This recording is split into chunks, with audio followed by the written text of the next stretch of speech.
Melchizedek is one of the most intriguing characters the Bible says very little about. He's only mentioned in 3 books of the Bible. He is briefly introduced in Genesis 14. He is introduced by way of Abram.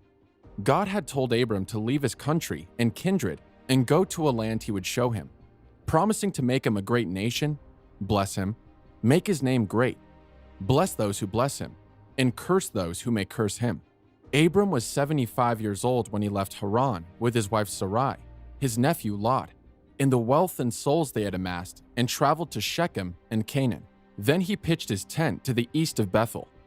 Because of the massive increase in both Abram and Lot's animals, the pair decided it was best to separate. After the separation, Lot relocated to Sodom.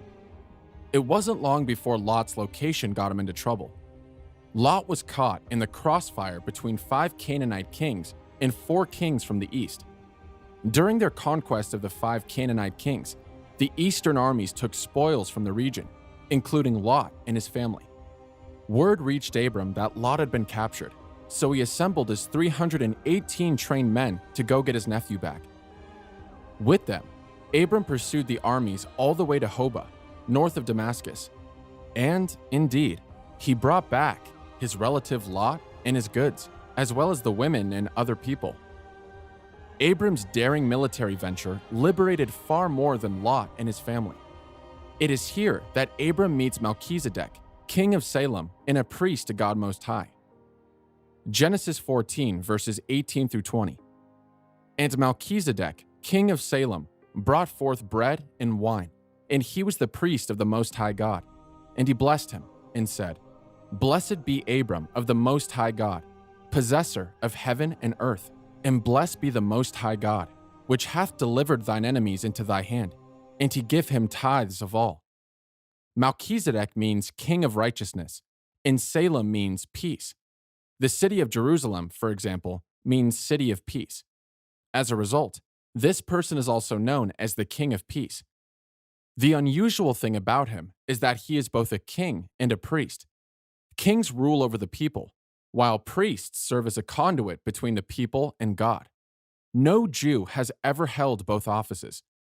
Melchizedek is mentioned in the Bible to explain Jesus' position to Christ's followers.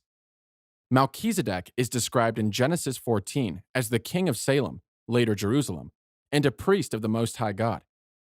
Abram recognized Melchizedek's priesthood by tithing his battle spoils, Genesis 14, verse 16. Surprisingly, this incident occurred prior to the establishment of the Aaronic line, part of the Levitical priesthood, which was to mediate between God and man under the Mosaic law. Melchizedek was not a priest of Israel because that nation did not yet exist. Abraham had no children. The Levites would not become a priestly tribe for another 4 centuries.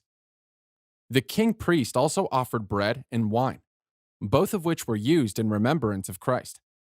This is why the author of Hebrews says Jesus was a priest and a king in the order of Melchizedek. Hebrews 5, verses 1 through 7. For every high priest taken from among men is ordained for men and things pertaining to God, that he may offer both gifts and sacrifices for sins, who can have compassion on the ignorant and on them that are out of the way, for that he himself is also compassed with infirmity. And by reason hereof he ought, as for the people, so also for himself, to offer for sins. And no man taketh this honor unto himself, but he that is called of God, as was Aaron. So also Christ is glorified, not himself to be made a high priest, but he that said unto him, Thou art my son, today I have begotten thee.